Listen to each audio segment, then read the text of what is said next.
Three.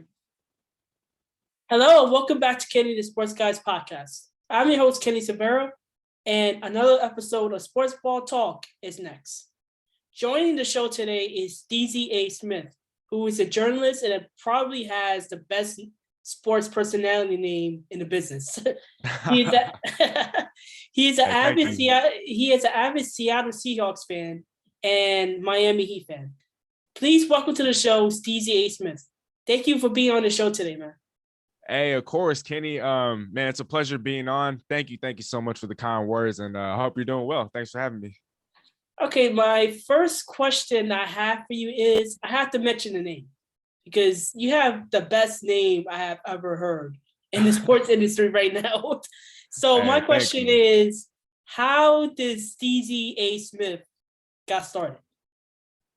Ooh, okay. This is definitely one of my favorite stories to tell. So in high school, right, I was given the nickname Cal Steezy. And so all throughout high school, people would call me Cal Steezy instead of Calvin. And then for short, people would start calling me Steezy instead of Cal Steezy. And that was kind of a name that I picked up, I think, my senior year of high school, so a couple of years ago. And so people would call me Steezy. And then as I was beginning to talk sports, I wanted a persona.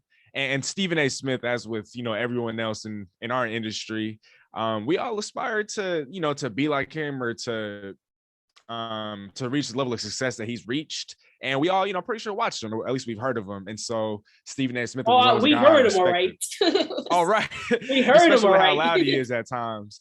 Right. And so, I don't know, he was someone I looked up to. And I kind of look at him as like, he's holding the throne of sports talk right now and sports media. And he's where we all want to get to eventually one day, if not, even surpass him. Mm-hmm. And so I was like, let me put my nickname, Steezy, and then I'm going to combine that with a name that's synonymous with sports, which is Stephen A. Smith. And so I put the two together and Steezy A. Smith was born. Wow, that's actually a really good story. Wow.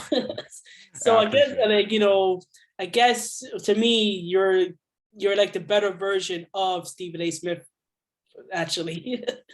Yo, hey, that's the goal. That's the goal. So, I really appreciate the kind words, Kenny. That means a lot. What made you start your own YouTube channel? So I think I started it right around the pandemic was becoming prevalent, especially here in the US. So I think that was around April of 2020. And prior to that, I was actually just strictly doing sports writing, journalism. I was a sports editor at my school. And I was also doing sports talk on the radio. I was actually doing an internship for one of my good friends, my brothers. Shout out Squabo Says, by the way. We do the Bolt together every week. It's our weekly debate show. We've been doing it for years now. And prior to the pandemic, that's all I was doing. And then I think right around, like I said, when the pandemic became prevalent, we were all, stuck at home. And there wasn't a whole lot for us to do, or at least at that point in time, not a lot of people knew what they wanted to do, especially knowing that they had to be stuck inside the house for who knows, how long. And so my good friend, my brother, he encouraged me. He was like, yo, because he had a YouTube channel and he told me that if this is my passion, if this is what I want to do, let's get on the same wave. Let's start doing the same stuff. And so after a couple of weeks of convincing me, I was like, you know what, it's time. And so I made my channel. I think it was April 12th of 2020. And ever since then, it's just been a real blessing, to see where it's kind of taken me so far. And I've met a lot of people along the way, and I don't plan on stopping anytime soon. Wow, your story actually is like mirror to mine with my podcast. I actually started in May 2020. Okay. And yeah, like a month later. And my first episode launched on May 8th, and I haven't looked back then. I have 65 episodes in. Let's go. I've been trying to get into YouTube as well. I just got to learn the algorithm, all that stuff. But, I'm a newbie, but I just got to continue the path, and that's it, Okay. Hey, we're all still little fishes in the water, so it's all right, my guy. Mm-hmm. All right, so let's talk about the Seattle Seahawks. As you already know, they had a horrible season. Russell Wilson was injured. Mm-hmm. The defense did not came out at all this season. The offense was just, oh my God, bad. So the question I have for you today is, should the Seahawks fire Pete Carroll? Ooh, I mean, we discussed this on Twitter one time, like a couple of weeks ago. We did. We had a little thread. Yeah. We had a little a back and forth. So I've addressed this numerous amount of times, from the beginning of the season to the middle of the season to the end of the season. And it's been, a nonstop, I guess, topic of sort. And so I just want to preface my comments by saying that I'm not married to my statements. And so the reason why I say that is because at the beginning of the year, I was advocating for Pete Carroll to be fired. But now I'm kind of looking at it in a different light. I'm more willing to give him, I guess, one more chance or another chance in Seattle, just because when you look at how the season went down, Russ was missed 3.5 games. Seattle finished 7-10. If you would have given him, a couple more victories, I know it doesn't always work like that, but let's just say I think Russ gets the job done against the Steelers and the Saints, given how poorly the Seahawks offense was without Russ. And so you give Seattle a couple more wins. They're in the wild card picture, 9 or 10 wins. And I'm not saying Seattle would have made any sort of noise just because the roster is so deeply flawed. But look, that still would have been another playoff run. And then maybe, everybody outside of Seattle and all the fans would be a little bit more convinced that, maybe you add a couple pieces here and there, then Seattle can go back and, run it back next year and potentially make a run. And so I think with Pete, a lot of people don't know this, but he's also kind of the de facto GM. And what I mean by that is he has final say over all personnel decisions and roster moves and draft whoever they draft and sign and all that good stuff. And so I think Pete hasn't done the best of jobs. And John Schneider deserves some of the blame as well, but I don't think they've done the best of jobs as far as personnel in the last 3, 4, or 5 years. I mean, we look at all these misses in the first round. We're hardly ever aggressive in free agency. And even when we do sign guys in free agency, these guys end up being poor fits, a waste of money. Guys don't end up staying on a team for the duration of their contracts. And maybe he just hasn't had that same eye for talent, or maybe, it is true what they say, the draft is a crapshoot. But I definitely feel like he should be stripped of some of the power that he has in Seattle, just because I feel like he'd be better focused, or it'd be a lot better for him if he were to just focus on coaching. Well, for me, I actually had this conversation a few weeks back with another podcaster, Time to BS podcast. And apparently he feels the same way as you. He wants Pete Carroll fired, but I don't think he deserves to be fired this season because Wilson was hurt. The defense did not show up in any capacities except for maybe the last game of the season. The offense was just terrible. And if you have Geno Smith on the team, forget it, because we already know how he did with the Jets. I think Pete Carroll deserves at least one more chance. I think he should just finish off his contract. Ooh, now that I think is a different story, just because he did recently sign an extension just about a year and a half ago. So he has about another 4-year extension, right? I think it was a 5-year extension. So after this year, he still has another 3 to 4 years left. I don't know if he sees the entire length of that. Maybe, but I don't know. Who knows? Maybe Seattle wins a Super Bowl within the next year or two, and maybe he wants to ride off into the sunset. Never know. I mean, he is 70, and he's getting up there in age, and oldest head coach in the league. Yeah, he's actually 70. Surprisingly, he doesn't even look 70. And he doesn't act like it. That's for sure. He acts like he's like 50 or something. Even younger. Yeah, Even younger. like 50, 40. Yeah, it's amazing 30s. How young he is, despite his age. Exactly. The energy is just through the roof. And I think that's part of what makes such a great culture, especially, here in Seattle. I mean, we all hear about how he's such a player-friendly coach and how the players love him and how they're willing to, to lay it out all on the line, for him. And so I think he has that sort of that effect on his players. He is a silver fox after all. Right. So the next question I have is, what do you think went wrong for the Seahawks this season? Man, a whole lot of things. Like I alluded to earlier, the roster is flawed. It's been flawed for a couple of years now. And I know it looks like they've tried to address, some of those holes in past off seasons. It just hasn't worked out in their favor. The one thing I will say, amongst, a few things, I think, is the Russell Wilson injury. I mean, like we just talked about, he missed 3.5 games, and he definitely could have been a deciding factor in some of those games that Seattle lost. Anytime a team loses their starting quarterback, their franchise quarterback, unless you have like one of the best backups in football, it's kind of hard to stay afloat, especially when you're not as good or not as well-rounded across the rest of your roster. So definitely the injury.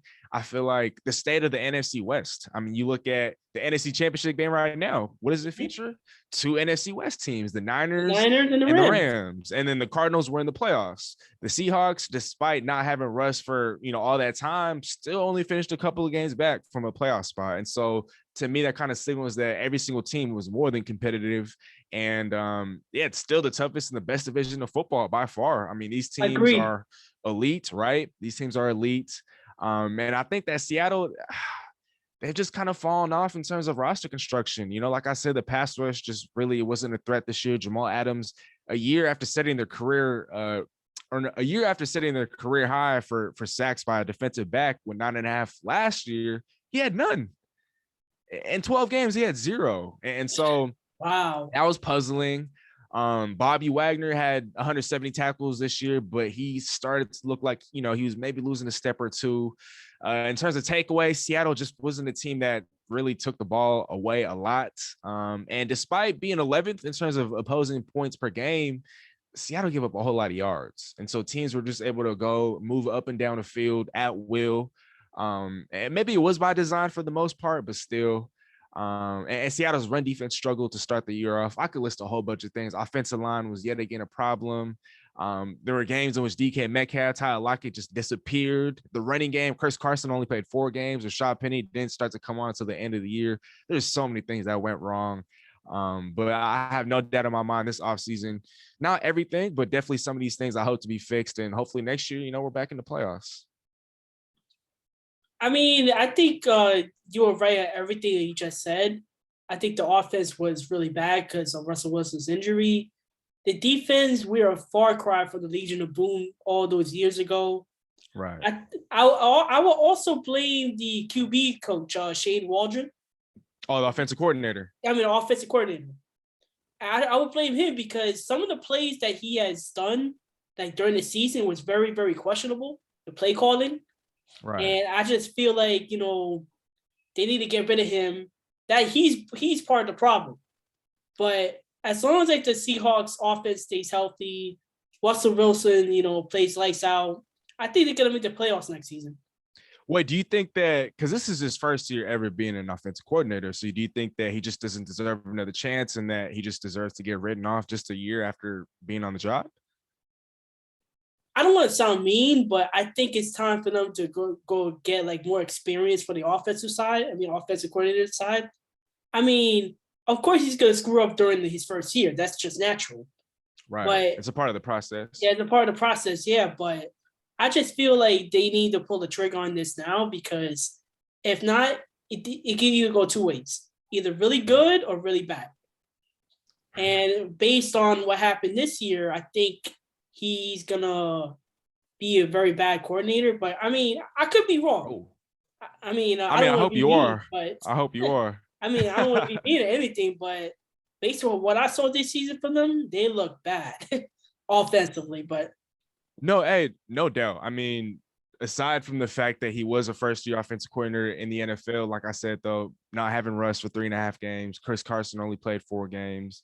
And I also think that Pete Carroll actually had a little bit more autonomy over the offense than people might, realize. There were times during the year in which the offense that Shane Waldron would supposedly run didn't resemble anything like a Shane Waldron, Rams, Sean McVay, and that coaching tree. It didn't look like that sort of offense. It just looked like Pete's, or I don't know who was responsible behind that, but what I do know is that Pete is the head coach and everything does have to, run by him. And so I definitely think that he played a part in some of Seattle's struggles.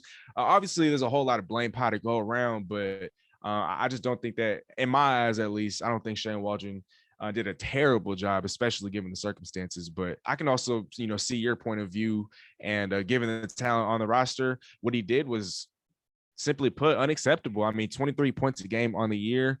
This team should be closer to 30 points a game. And without Rashad Penny's emergence towards the second half of the season, Seattle would be averaging under 20 points a game. And that's just absolutely pathetic for a team, with as much talent as they have, like I just said. Do you think the Seahawks will win the NFC West next season? That's hard. Just because I know that, or we all know that this year, it's guaranteed that there will be an NFC West representative in the Super Bowl. And so just that fact alone, an NFC West team made it out and went to the Super Bowl. That I think speaks volumes. And going on top of what I was saying earlier about the rest of the teams in the division, it's just going to be super competitive year in and year out. You don't really know who's going to win it just because you feel like all the teams can win it. So right now, I'm probably hold off and say no. I'd have to wait until I see what kind of moves Seattle ends up making in the offseason. You know, there's a lot of guys that could be had in free agency, in the trade market, in the draft. So many different things could happen. But as of right now, as of today, with the roster as is, I'd have to say no. What are your predictions for the Seahawks next season? Next year, I'm definitely going to guarantee the playoffs. You know, I think that while we're not locks and we shouldn't be favorites to win the division, I like to think that Seattle is easily a lock to win or to at least reach 500 in terms of the record. So if we're talking 17 games, I'd expect somewhere along the lines of 10-7 or 11-6, and at the very best, maybe even 12-5, 13-4, depending on who Seattle might be able to acquire this offseason, just because the pressure is going to be on the front office. You know, everybody's looking at Russell Wilson. Is he leaving? Is he staying? How many years is he, here in Seattle for? He wants to win, but he also loves Seattle. And there's so many different variables and so many different things that kind of cloud the whole situation. And so with that in mind, I'd like to think that Seattle is going to be ultra aggressive and going after, not just high priced free agents, but just going after guys that they feel like can help this team win a Super Bowl, or else Russ Wilson's gone within the next year or two. And, as we all know, franchise quarterbacks don't grow on trees. So my prediction on the Seahawks, I think Russell Wilson stays for one more year. They will finish 9-8 next year, maybe last in the division. I mean, no one's beating the Cardinals. Nobody's beating the Niners. I mean, I don't know about the Niners, because the Niners, they could be a Jekyll and Hyde team, because Trey Lance might start next year, because Garoppolo, he might leave. They might trade him to somewhere. That's certainly possible. The Rams are the Rams. They're still going to be high-powered. I think they're going to win the division for years to come. But as for Russell Wilson, he's going to stay one more year. I think they're going to sign him to an extension, 1-year extension, the same way they did with Aaron Rodgers. Mm-hmm. And I think he's going to get traded 2 seasons from now. And I think he's going to get traded to either 3 places: the Broncos, the Giants, and the Saints. The Broncos, the Giants, or the Saints. I think those are very intriguing destinations. I feel like I'd rule the Saints out just because I feel like part of the allure of going to New Orleans is having Sean Payton as your head coach. But as we all know, he's gone. He's deciding to step away, and we don't know how long that, I don't know how long he means when he says he's going to step away, but presumably he's not going to be the head coach of a football team next year. So I think New Orleans, with them being in cap hell, there's just no way I feel like they'd be able to get it done.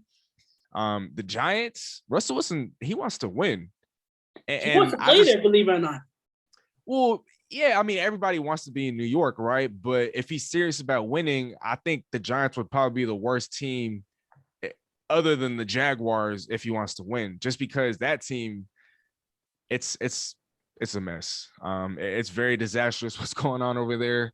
And I just don't think Russ would want any part of that. I mean, how could you say you want to win and ask to be traded to New York? You're essentially contradicting yourself. And so that wouldn't be, I don't think that would look good on Russell Wilson, honestly. And not only that, to make matters worse, the Giants are actually cap held themselves. They're not even set to have any sort of cap space. They're deep in the negative, and the team is super flawed. It's flawed from top to bottom. They have no offensive line. We don't know what's Daniel Jones' future in the NFL. They have no head coach at the moment. Their weapons underachieved last year. The defense took a step back. There's just not really much to build around. Saquon Barkley is a generational talent, but it hasn't looked that way in years. He can't play every position. Exactly. And there's only so much that he could do with an offensive line that's so porous. It's actually a lot worse than Seattle's. And so I just feel like the Giants, it's not very realistic. I think the Saints, they're out the picture. The Broncos could very well do it, but to join a division that has Justin Herbert, Patrick Mahomes, what if Aaron Rodgers wants to go to the Broncos? And what if the Broncos would prefer Aaron Rodgers to Russell Wilson? Again, there's so many variables that go there. I don't know if the grass is necessarily always greener. And so I think that if Russell Wilson were to leave, I hope it wouldn't be this offseason, but it's probably going to be next year if we don't end up winning the Super Bowl, if at least Seattle doesn't come close. I'm pretty sure Tom Cable is the what do you call it? You remember Tom Cable, right? I do, the offensive line coach Yeah, and the the offensive line associate coach. assistant head coach. Yeah, so I'm pretty sure he's the offensive line coach for the Giants right now because the Giants are a mess. Actually, both New York teams are a mess. I mean, I'm a Jets fan, and even I think the Jets are actually going to do better than the Giants in years to come. Oh yeah, no, I'd put money on the Jets 7 days, 7 out of 7 days of the week, every single day. Yeah, so let's move on to the NBA. So I know your favorite team is the Miami Heat. Is that right? It is. Yes, it is. So the Miami Heat has the fourth best record in the NBA, and as of this recording, they are first in the Eastern Conference. What has gone right for the Miami Heat? Man, I think when we talk about the injuries and everything that Miami's had to deal with, I mean, Jimmy Butler's missed 20 plus games. Bam Adebayo's missed 20 plus games. Kyle Lowry's missed almost 10 games. Tyler Hero, he's just coming back from health and safety protocols. I think you could name just about every player on the roster that's missed time. Some players more than others. But I think it's really just a testament to the amount of depth on the team, to the culture that the team has, headlined by Eric Spoelstra, the amount of depth that this team has. I mean, we're hearing of guys like Omer Yurtseven, a rookie from Turkey. We're hearing about Max Struz. We're hearing about Gabe Vincent. We're hearing about Dwayne Dedman. I'm seeing Udonis Haslem back on the court. And so there's just so much depth. The Heat culture, the defense, it's suffocating. Miami's one of the best three-point shooting teams in the league. And they can just get it done with anybody on the floor. It doesn't matter who's there. PJ Tucker adds a great deal of leadership and just toughness, and he fits the grit and grind culture and nature of the Miami Heat. Kyle Lowry has been somewhat of a godsend just because not only has he worked out as a distributor, I think he's still leading the league in charges, or at least he's up amongst the league leaders. And the way that he's able to set things up on offense, that's what Miami was desperately lacking last season, I mean to say. And so many things have worked out in their favor. It got to be coaching, the amount of depth on the roster, the way that the team is built, the Heat culture, and Jimmy Butler, when he's been healthy. I mean, he's having somewhat of a career year. And so the number one seed in the East right now, I didn't see it happening, but I can't say I'm surprised. Well, for me, I think the Miami Heat, they just have a well-balanced squad. I mean, Brooklyn and Chicago are currently dealing with injuries, but the Heat, they just got to all figure it out. I mean, everyone is stepping up.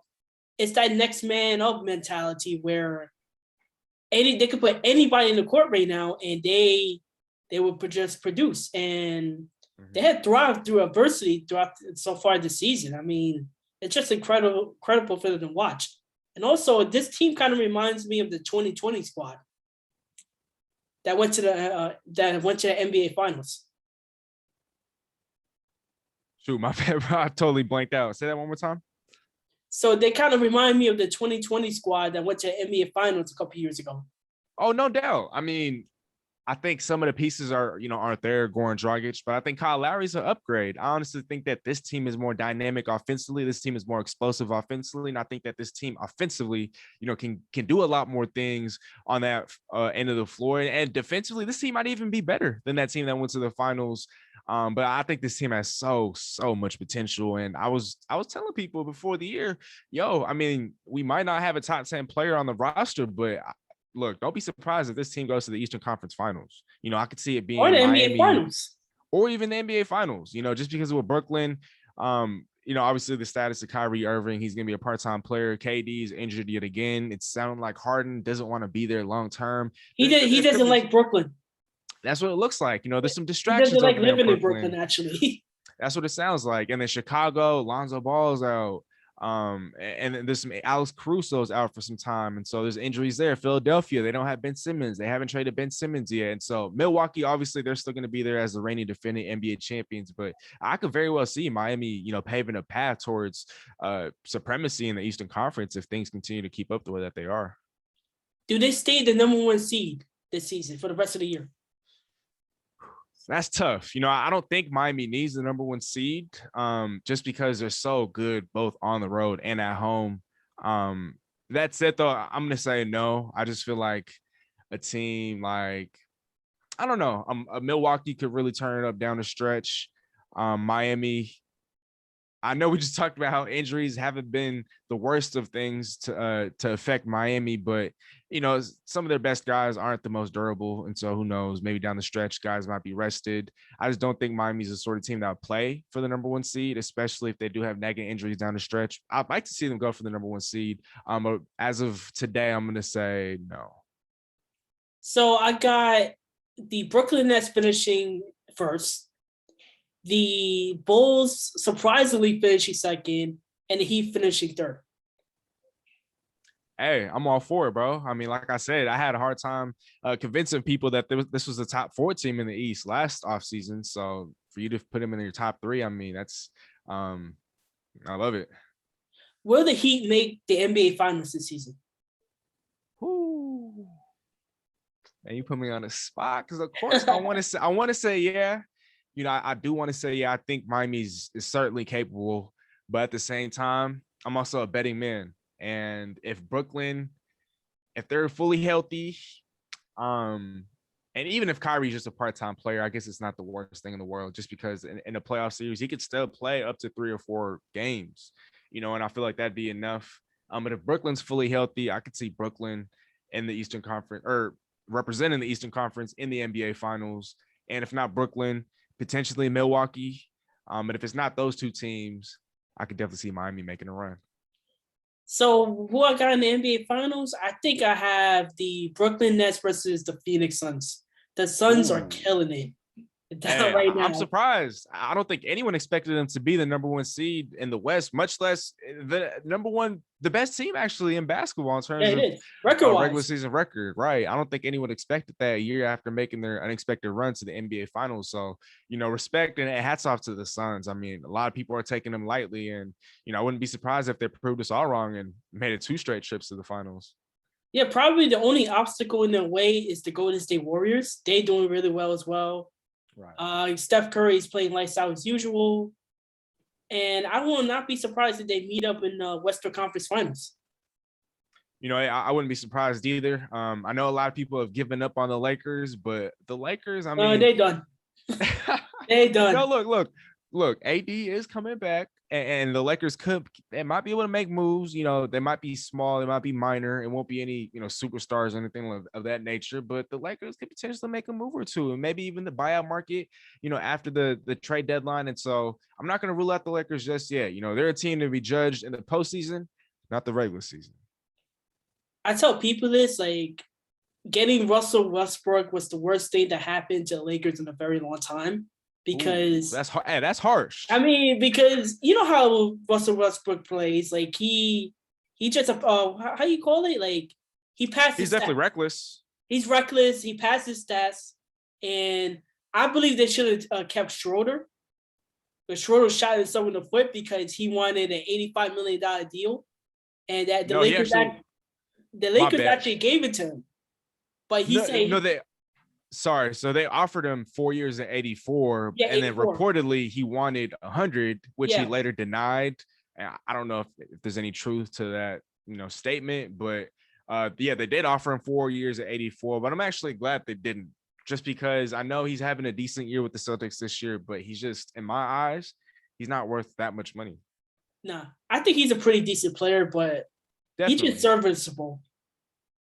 You think the Lakers gonna trade Westbrook? I don't think they can. It seemed like for a second they wanted to. They explored the market. They were looking into doing it, but come on, he's the second highest paid player in the NBA. $44 million with the player option of $47 million next offseason. That's gigantic. That's way too much for any team. Way too much money for a player of his caliber. Exactly. I don't think any team is really just gonna want to voluntarily, have that. I don't think any team would want to take that, especially with the way that he's been playing this year. It's been disappointing. So, it's tough. They'd want to, ideally, they would, but I just don't see a deal coming to fruition. Okay, last segment, we're going back to NFL. So give me your Super Bowl picks. Ooh, I think at this point, I love Cincinnati's future. I think they have one of the best futures in the NFL. They definitely have a lot of Super Bowls in their future, but the time isn't now. And there's no way in my eyes they beat Kansas City twice in the same year in the span of a month. And so I think Kansas City represents the AFC. I think that Patrick Mahomes, Travis Kelce, Tyreek Hill, just time and time again, they're going to continue to show people why they're the best offensive trio in the NFL, regardless actually of offense or defense. Just they're the best star-studded trio in the NFL, period. And I think in the NFC, I think the Rams. I hate the Rams. I'm gonna just say it like that. And I think you know why. That was pretty harsh. Yeah, right. Right. But I'm a Seahawks guy. The Seahawks, I'm definitely riding for that team. But I just the Rams, man, they're so talented. And the situation around Matthew Stafford is almost flawless. That team, they just have everything. They have a quarterback's dream, honestly, and that dream is to have a perfect team around him. You have a competent head coach. They all say he's a mastermind, a genius offensively. You have a capable running game and Cam Akers and Sonny Michel. You have maybe the best wide receiver duo in football, Cooper Kupp, OBJ. You have an above average offensive line. You have the best defensive player in football in Aaron Donald. You have the best cover corner in Jalen Ramsey. You have the best pass rusher. You have the best, pass rush in football with Von Miller, Leonard Floyd, Aaron Donald. You have, I could go on. And so I know that San Fran has beat them, 6 times in a row. San Fran they haven't lost since 2018. So it's been 4 years.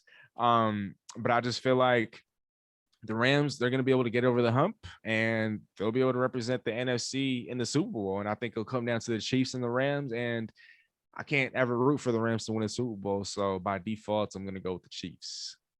Ooh, we have the same prediction. I got the Rams and the Chiefs in the Super Bowl.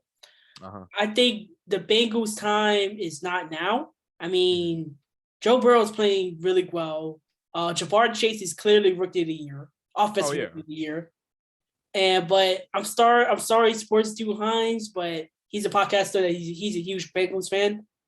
And I just don't think it's the Bengals' time yet. Maybe in the future, they're not beating the Chiefs this Sunday. As for the 49ers-Rams game, it's going to be a very tough one, actually, because that defense is really, really good. The Niners defense. But also the Rams defense is really, really good as well. Right. But I think the Rams are going to pull it off. So it's going to be a Chiefs-Rams Super Bowl with the Rams winning it. Sorry. The Rams winning it? Yep, the Rams are going to win it. Hey, it's all good. Honestly, if that was to happen, I wouldn't be the maddest person in the world. And you know why?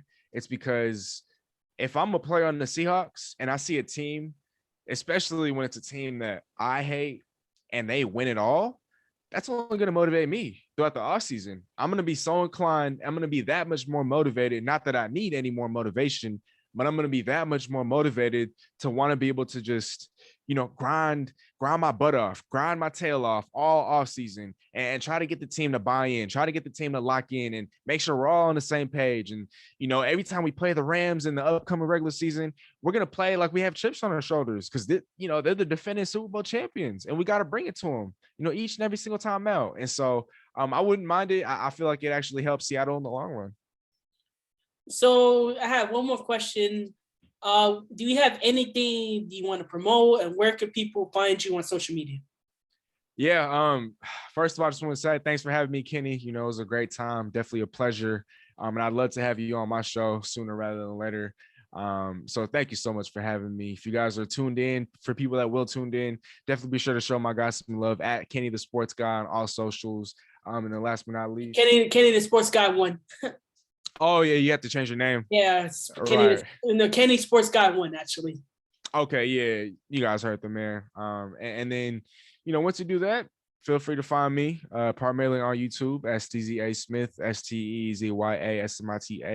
I have been working diligently and working, on other social medias and trying to build, our brand on those, different avenues. And so definitely be sure to hit me with a follow on there. On Twitter, I've been using that a lot more as well, like I just said. And primarily on YouTube, I don't just drop Seahawks content. I try to touch on, as many topics as possible, like we just talked about. I'm a big Miami Heat guy, but I also cover NBA, really trying to cover everything. But if you're a big Seattle sports fan, definitely be sure to, head on over to the channel and, hit that subscribe. We're trying to hit 3K. You heard the man. He's trying to hit 3K. Follow him on all social media platforms, YouTube, and he has really good stuff. He talks about the Seahawks, talks about the Miami Heat, and all things NFL. And I actually subscribed to him one time. I subscribed to him, and he has really good content.